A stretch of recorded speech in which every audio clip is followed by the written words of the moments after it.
चित्रकूट में कामदगिरी के जिस पर्वत पर भगवान ने विश्राम किया, उसके कोने पर चढ़ने के बाद अब तो रास्ते भर भी कुछ मकान और कुछ साधु संतों की कुटियां हैं। वहां एक बहुत बड़ा पत्थर रखा हुआ है। सुनते हैं कि ये सदियों से 8000 वर्षों से तभी से ऐसा ही रखा हुआ है। उस पर बैठकर रात्रि भर लक्ष्मण निरीक्षण करते थे कि किसी दिशा से असुरों का प्रवेश तो नहीं हो रहा, कोई गलत पशु तो नहीं आ रहा। ये एआई सिखाई गई लक्ष्मण को कि लक्ष्मण आंख खोले बैठे हैं, अगर कोई नहीं आ रहा तो सो रहे हैं। लेकिन जैसे ही उस लेजर किरणों के किसी क्षण में किसी निश्चर ने प्रवेश किया, तुरंत ही लक्ष्मण जाग जाते हैं और उनका हाथ धनुष पर कस जाता है। ये एआई का प्रयोग।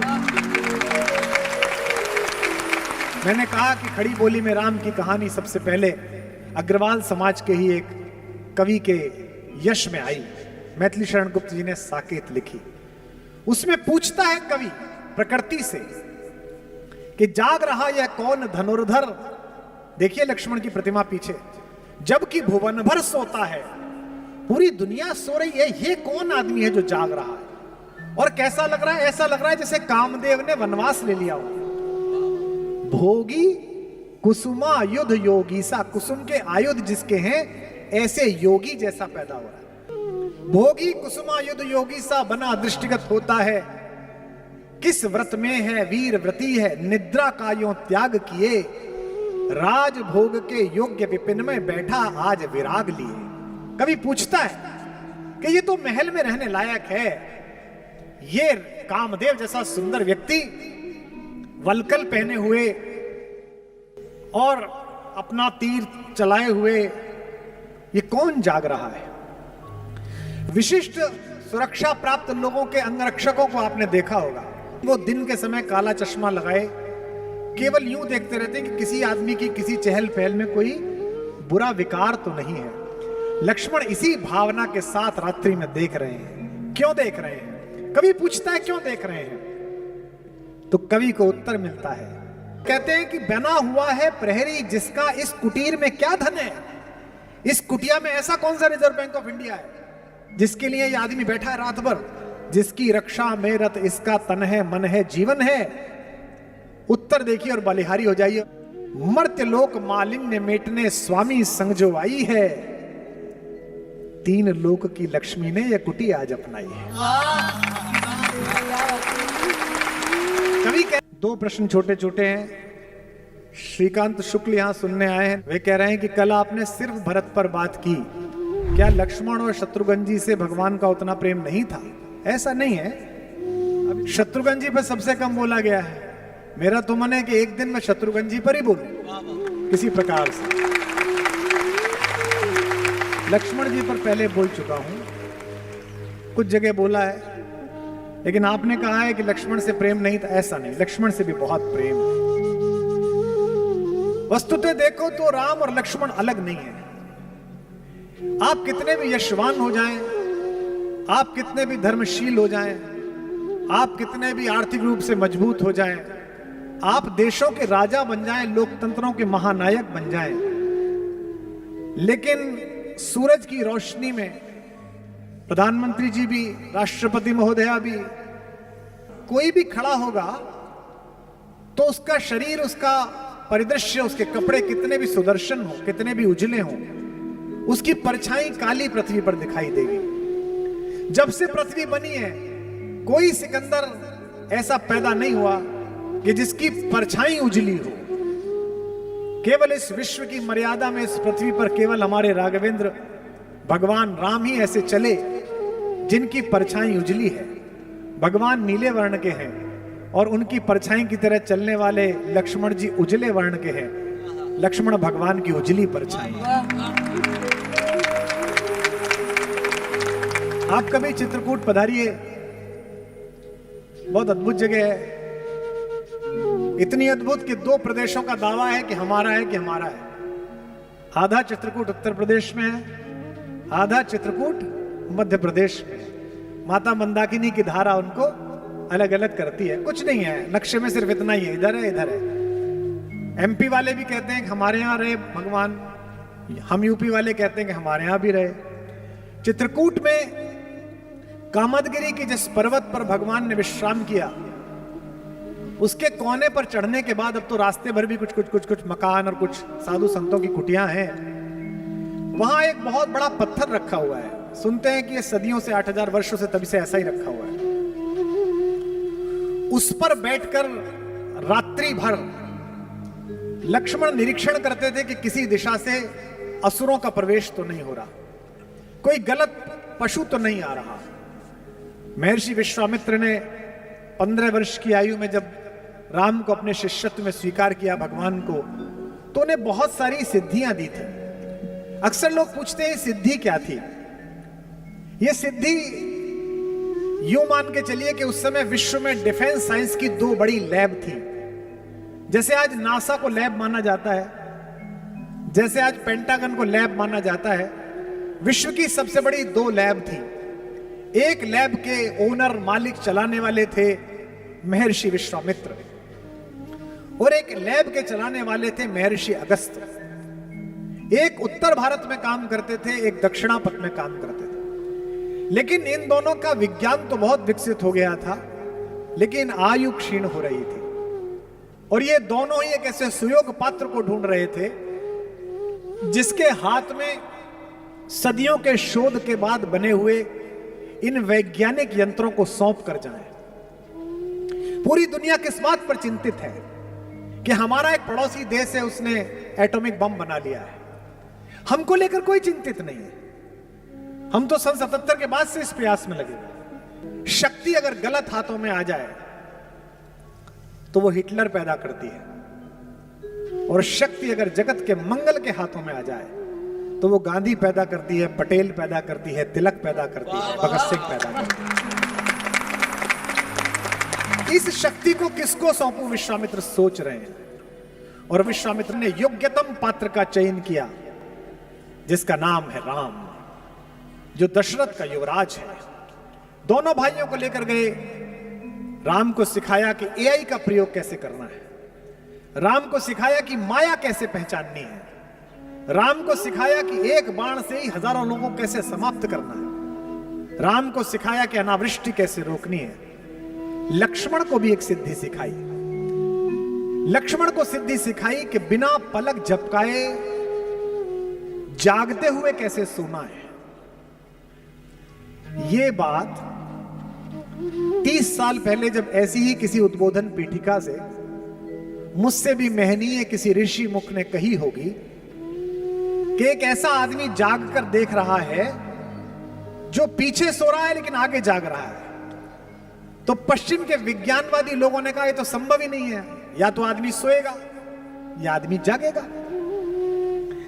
आजकल नया घर बनवाइए तो जो एआई और ऑटोमेशन का काम करने वाले आते हैं आर्किटेक्ट के साथ, करोड़ों रुपए लेते हैं आजकल। पर्दा खुल जाएगा, पर्दा बंद हो जाएगा, वो पीछे हल्का वाला पर्दा खुलेगा फिर बंद वाला खुलेगा।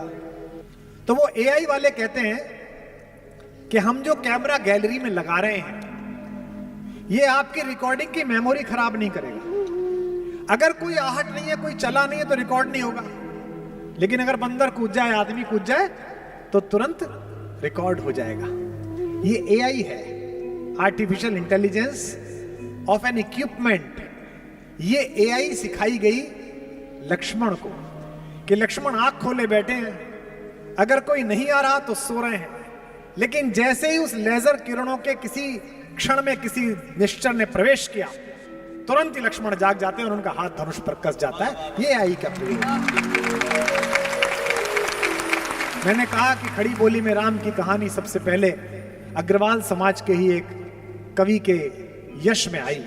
मैथिली शरण गुप्त जी ने साकेत लिखी। उसमें पूछता है कवि प्रकृति से कि जाग रहा यह कौन धनुर्धर। देखिए लक्ष्मण की प्रतिमा पीछे, जबकि भुवन भर सोता है, पूरी दुनिया सो रही है, ये कौन आदमी है जो जाग रहा है। और कैसा लग रहा है? ऐसा लग रहा है जैसे कामदेव ने वनवास ले लिया हो। भोगी कुसुमा युद्ध योगी सा, कुसुम के आयुध जिसके हैं ऐसे योगी जैसा पैदा हो रहा है। भोगी कुसुमा युद्ध योगी सा बना दृष्टिगत होता है, किस व्रत में है वीर व्रती है, निद्रा का यो त्याग किए, राजभोग के योग्य विपिन में बैठा आज विराग लिए। कवि पूछता है कि ये तो महल में रहने लायक है, ये कामदेव जैसा सुंदर व्यक्ति वलकल पहने हुए और अपना तीर चलाए हुए ये कौन जाग रहा है? विशिष्ट सुरक्षा प्राप्त लोगों के अंगरक्षकों को आपने देखा होगा, वो दिन के समय काला चश्मा लगाए केवल यूं देखते रहते हैं कि किसी आदमी की किसी चहल पहल में कोई बुरा विकार तो नहीं है। लक्ष्मण इसी भावना के साथ रात्रि में देख रहे हैं। क्यों देख रहे हैं? कवि पूछता है क्यों देख रहे हैं, तो कवि को उत्तर मिलता है। कहते हैं कि बना हुआ है प्रहरी जिसका इस कुटीर में क्या धन है। इस कुटिया में ऐसा कौन सा रिजर्व बैंक ऑफ इंडिया है जिसके लिए यह आदमी बैठा है रात भर, जिसकी रक्षा में रत इसका तन है, मन है, जीवन है। उत्तर देखिए और बलिहारी हो जाइए। मर्त्य लोक मालिन्य मेटने स्वामी संग जो आई है, तीन लोक की लक्ष्मी ने यह कुटी आज अपनाई है। कवि कहता है कि एक रिजर्व बैंक नहीं, पूरी पृथ्वी के किसी भी प्रकार के धन की जो मालकिन है वो इस कुटी में बैठी हुई है। वीर वंश की लाज यही है, फिर क्यों वीर न हो प्रहरी। विजन देश है, जंगल है, निशा शेष है, निशाचरी माया ठहरी। तो लक्ष्मण तो मेरे भाई, क्या आपका नाम है श्रीकांत? लक्ष्मण तो राम की उजली परछाई है। पैदा होते से ही लक्ष्मण को पता चल गया कि मैं किस लिए पैदा हुआ। हमारे जीवन के चार हेतु हैं, धर्म, अर्थ, काम और मोक्ष। धर्म तो वो है जो हमें करना है। धर्मो धार्यति प्रजा, प्रजा जो धारण करती है वो धर्म है। रात्रि होने पे हम सोएंगे, ये शरीर का धर्म है। दिन भर का जो भोजन किया है उसका पाचक तत्व अलग निकाल दिया जाएगा और उसका अपाच्य सुबह ही सुबह हम त्याग देंगे, यह शरीर का धर्म है। लेकिन आत्मा का धर्म क्या है, उसका अर्थ क्या है, ये पहले दिन से लक्ष्मण को पता चला। मेरे बाबा कहते हैं गोस्वामी जी, 12 ही से निज हितपति जानी। बचपन से ही अपने हित के बारे में समझ लिया कि मेरा हित का पति कौन है, मेरा जीवन किसके चरणों में है। लक्ष्मण राम चरण रति माली। कल आकुल की मैंने पंक्तियां सुनाई, उसी का एक पद सुनाता हूं। बचपन में चारों बच्चों को एक एक सोने के पालने में लिटाया और पहली बार सबको दिखाना था राज दरबार को कि कौन से चार बच्चे दशरथ के यहां पैदा हुए हैं। एक हमारे वे बाल स्वरूप, वे रामलला, दूसरे में भरत जी लिटाए गए, तीसरे में लक्ष्मण लिटाए गए, चौथे में शत्रुघ्न लिटाए गए। सब बच्चों के पैरों में घुंघरू बंधे हुए थे, सब आमोद कर रहे थे, सब प्रसन्न थे, नहाए धोए अच्छे कपड़ों के। एक बच्चा रोए ही जा रहा है और वो चुप ही नहीं हो रहा। वो चुप कैसे हुआ और वो कौन बच्चा था, यही श्रीकांत भैया तुम्हारे प्रश्न का उत्तर है। कि पालने में लखन व राम जी लिटाए गए, पालने में लखन व राम जी लिटाए गए। लेटते ही करुणा सदन चुप हो गए, लेटते ही करुणा सदन चुप हो गए, लेटते ही करुणा सदन चुप हो गए। पालने में लखन व राम जी लिटाए गए। लेटते ही करुणा सदन चुप हो गए, लेटते ही करुणा सदन चुप हो गए, लेटते ही करुणा सदन चुप हो गए। किंतु लक्ष्मण कुछ ऐसा तेज रोए, किंतु लक्ष्मण कुछ ऐसा तेज रोए। जिन्हें रोता देख धरती गगन चुप हो गए, रोता देख धरती गगन चुप हो गए, रोता देख धरती गगन चुप हो गए। राजवैद्य आए कोई रोग ना बता सके तो, राजवैद्य आए कोई रोग ना बता सके तो। ज्योतिषी भी करके यतन चुप हो गए, ज्योतिषी भी करके यतन चुप हो गए, ज्योतिषी भी करके यतन चुप हो गए। गुरु ने उठाया और लखन को राम के चरण में लिटाया तो लखन चुप हो गए।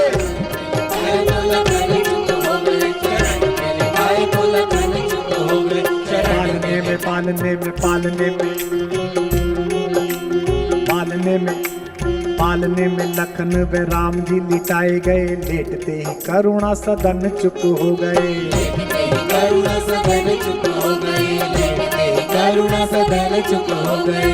किंतु लक्ष्मण कुछ ऐसा तेज रोए, जिन्हें रोता देख धरती गगन चुप हो गए। रोता देख धरती गगन चुप हो गए, रोता देख धरती गगन चुप हो गए। राजवैद्य आए कोई रोग ना बता सके, तो ज्योतिषी भी करके यतन चुप हो गए। ज्योतिषी भी करके यतन चुप हो गए, ज्योतिषी भी करके यतन चुप हो गए। गुरु ने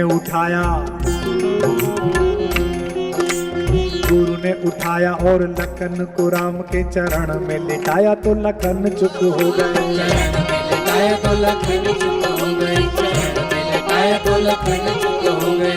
बचपन में जिस बच्चे को यह पता चल गया कि किन चरणों के प्रभाव से मेरे पीड़ा का उपचार होगा, वे लक्ष्मण है। इसलिए आपका प्रश्न कि भरत से कम प्रेम है कि ज्यादा प्रेम है, नहीं, सबसे बराबर है। और लक्ष्मण की मां मेरी मां सुमित्रा भी मेरी मां कौशल्या से कम नहीं है। जाते हैं लक्ष्मण पूछने के लिए कि मां, भैया और भाभी वनवास जा रहे हैं, कि मैं चला जाऊं कि नहीं चला जाऊं? आप मां हैं, आपसे पूछने आया हूं। मां कहती है तुझे किसी ने गलत बता दिया, मैं तेरी मां हूं। कहती है तेरी मां तो सीता है बेटा, तात राम सब भांति सने। और कहती है कि यहां रहने से अयोध्या में रहूं या जंगल में जाऊं? तो सुमित्रा ने क्या कहा? अवध तहां जह राम निवासु, तहां दिवस जहां भानु प्रकाशु। बेटा जैसे जहां सूरज निकलता है दिन वहीं हो जाता है, राम जहां रहेंगे वहीं अयोध्या हो जाएगी, तो इसलिए अयोध्या में। और मन ना बदल जाए, बेटे के मन में शंका ना आ जाए, इसलिए कहती हैं जो पे राम सिया वन जाही, अवध तुम्हार काम कचुनाही। तेरा कोई काम नहीं है। कैसा परिवार है, कैसी पत्नी है उर्मिला। सीता तो फिर भी भगवान के सामिप्य में है, चाहे वनवासी जीवन है लेकिन पति तो है, सुख दुख में साथ वाला। उर्मिला से तो पूछा भी नहीं गया। उर्मिला जब भरत आए जंगल में मनाने के लिए राम को, तो पूरे अयोध्या को लेकर आए। एक कथा आती है कि उर्मिला उस दिन आई। सीता उनकी बहन भी है, देवरानी होने के अतिरिक्त उनकी बहन भी है। वो सीता की कुटिया में बैठ गई। अब सब लोग बैठे हुए हैं, पुरुष तो अंदर जा नहीं रहे, तो लक्ष्मण से बात तो कर नहीं सकती। तो सीता बड़ी बहन होने के अतिरिक्त हम सबकी मां भी है, और जिनकी बड़ी बहनें उन्हें पता हो कि बड़ी बहनें अक्सर मां हो जाती हैं। छोटी बहनें इस तरह बात करती हैं उनसे। मां से भी जो बात नहीं करती छोटी बहन, वो बड़ी बहन से बात कर लेती है। सीता मनोभाव समझ गई कि मैं तो अपने पति के साथ रहती हूं, उसने तो देखा ही नहीं है। तो उन्होंने लक्ष्मण से कहा कि लल्ला, मेरी झोपड़ी में, कुटिया में फूलों की डलिया रखी है, उसे उठा लाओ, तुम्हारे भैया की शाम की संध्या के लिए माला बना दूंगी। लक्ष्मण ने कहा जो आज्ञा भाभी। और तेज गति से लक्ष्मण गए। लक्ष्मण को क्या पता, जैसे ही कुटिया का द्वार खोला तो सामने उर्मिला, वो खड़ी हो गई। अब सोचो, पूछ के नहीं आए हैं, लेकिन जैसे ही देखा, अब लक्ष्मण असमंजस में कि लौटूं कि बात करूं। तो मैथिली शरण गुप्त कहते हैं, खुद उर्मिला ने आगे बढ़कर मुस्कुराते हुए कहा, कभी मेरे बाग में घूमने वाले वो हिरन, आजकल तू जंगल में घूमता है, मैं तुझे बांधूंगी नहीं, इसलिए भय मत कर। मेरे उपवन के हरिण आज वनचारी, मैं बांध न लूंगी तुझे, तजो भय भारी। लक्ष्मण भी कहते हैं कि मैं तुम्हें इसलिए नहीं छोड़ के आया कि मैं तुमसे प्रेम करता हूं, मैं तुम्हें इसलिए छोड़ के आया हूं कि सीता तो अधिकारिणी है राम का प्रेम पाने के लिए। राम अधिकारी हैं कि सीता जैसी दिव्य विभूति और भगवती का पाणी ग्रहण करें, पर मुझ में तो कोई योग्यता ही नहीं है कि मैं सीता की बहन का हाथ थामूं। वन में तनिक तपस्या करके बनने दो मुझको निज योग्य, भाभी की बहना तुम मेरे अर्थ नहीं केवल उपभोग्य। तुम केवल मेरी पत्नी नहीं हो, तुम जगत नंदिनी सीता की बहन हो। मुझे इस योग्य तो बनने दो कि कोई व्यक्ति ये ना कहे कि अरे कहां तो सीता का पति मर्यादा पुरुषोत्तम राघवेंद्र और कहां उर्मिला का पति, तो वे तो तपस्वी हैं ही, मुझे तपस्या करने दो। आप सबको पता है कि जब संजीवनी बूटी लेकर गए हनुमान, तो रास्ते में उत्तर प्रदेश क्रॉस किया। एयर सीमाओं का सर्वेक्षण था कि कोई क्रॉस ना कर ले। रडार ने बताया कि ऊपर एक अद्भुत तरीके का कोई यान जा रहा है। भरत ने कहा कि ऐसे बिना अलार्म के कोई अयोध्या की एयर सीमा कैसे क्रॉस करेगा, उतारो इसे नीचे। तो उनको तीरों से घेर के नीचे उतारा गया। टेक्निक देखिए आप, जब नीचे उतरे तो देखा कि वो तो राम राम बोल रहा है, हे राम है। भैया आप कौन है? मैं अंजनी पुत्र हनुमान हूं, भगवान का सेवक हूं। कहां जा रहे हो भैया? उनके छोटे भाई को मूर्छा आ गई है। भरत बड़े दुखी है। भरत ने कहा कि ये उन्हीं का घर है, मैं उनका छोटा भाई हूं और ये चरण पादुकाएं रख के चला रहे हैं। उनकी सेवा सत्कार उन्हें जाना था, माएं बुलाई गई। क्या कहा कौशल्या ने? कौशल्या ने हनुमान के कान में चुपचाप कहा, भैया मेरे बेटे से कह देना 14 वर्ष प्रतीक्षा बहुत करी है, लेकिन लक्ष्मण के बिना अयोध्या ना आए।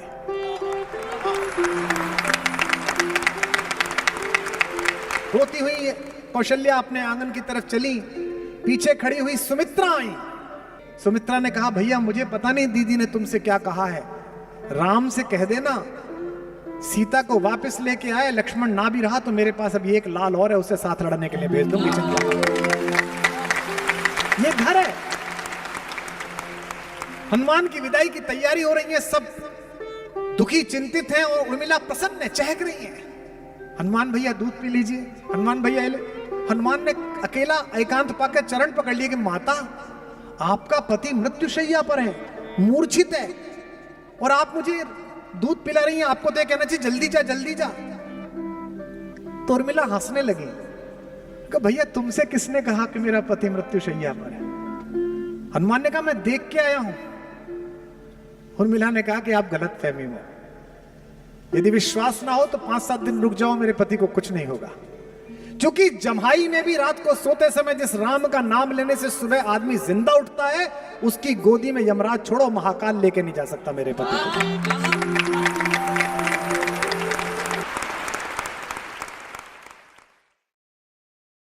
प्रतिवर्ष रामलीला हो रही है। रामलीला की क्या कहानी है? रामलीला की कहानी इतनी है कि एक दशरथ के पुत्र हैं जो वनवास के बाद अपनी पत्नी के एक अनाचारी के द्वारा हरण करने के उपरांत उसका वध करके वापस लौटते हैं 9 दिन बीतने के बाद। इस कहानी में क्या नया है? इस कहानी में कुछ तो अमृत तत्व है कि दुनिया के सबसे बड़े संकट कोरोना के समय भी यह कहानी भारतीय टेलीविजन पर दिखाई गई तो पूरी दुनिया की नंबर 1 टीआरपी लेकर वो कार्यक्रम भी आ गया। ऐसा क्या कहानी है?